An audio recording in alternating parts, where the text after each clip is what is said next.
Hey everyone, and welcome back to my channel. This is part 2 of my Photoshop in 5 tutorial series, and in this process video I'm going to just share real quick how this layout came together.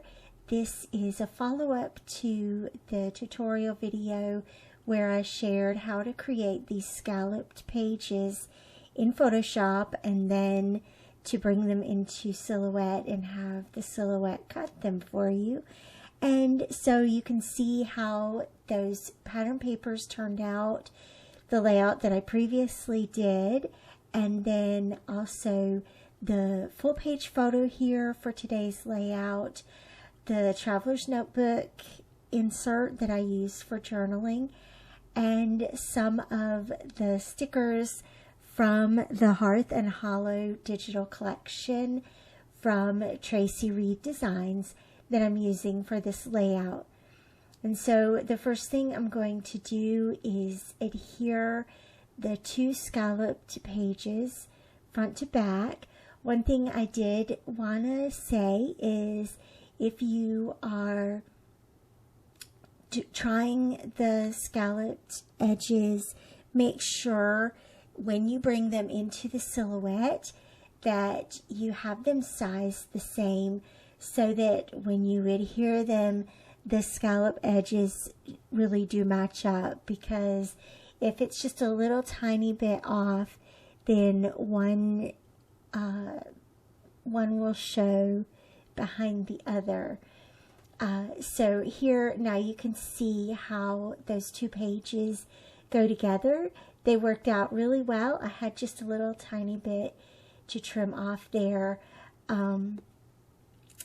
So that worked out really beautifully. I'm going to go ahead and punch them.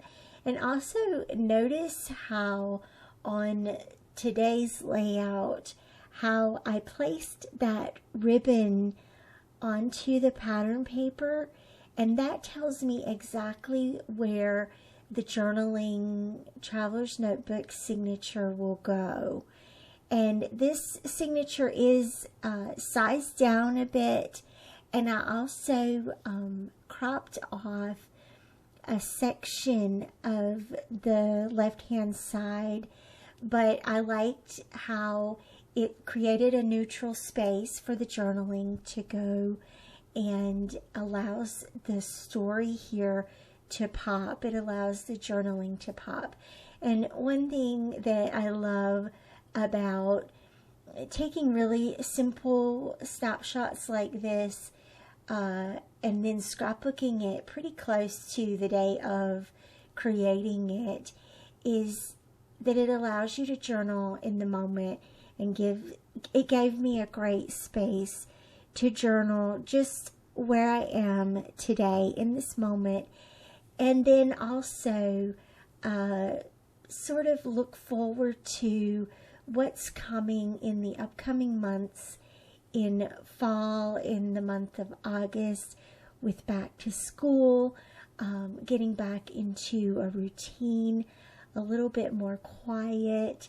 And those are just things that we're ready for after a busy summer and a lot going on this summer. So the other thing that I'm going to do here is just pull in some of the printed stickers that I have from Hearth Hollow, and just adding a few little details here on the other side of the journaling.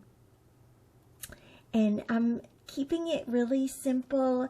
There's just a little floral cluster, one of these adorable trees. I did select the green tree because most of our trees are still pretty green around here. We just have some yellow leaves that have been falling due to the rain and the thunderstorms that we've been having.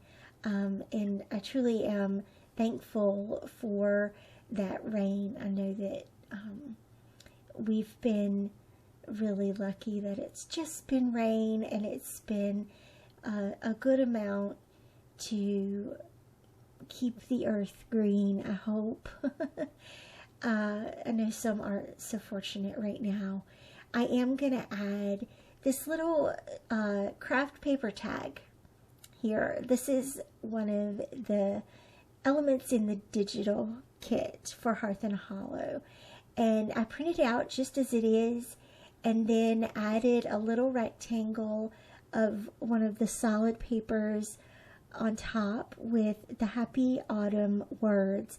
The Happy and Autumn words are digital word art, and they're made to look like they're knitted letters. They're so adorable. I love it, and it makes for a great little title piece here that doesn't obstruct. It's not going to obstruct the photo. It's simply going to add to the story in a subtle kind of way. I added a couple of little leaves, and I'm going to adhere it to the top of the photo. And with that, the page is going to be complete. It came together really quickly. I love that about planning the pages in Photoshop using Silhouette to cut everything out and pull it together really quickly, and it's ready to go in the album. Thanks so much for watching, and I will see you back here again soon. Bye-bye.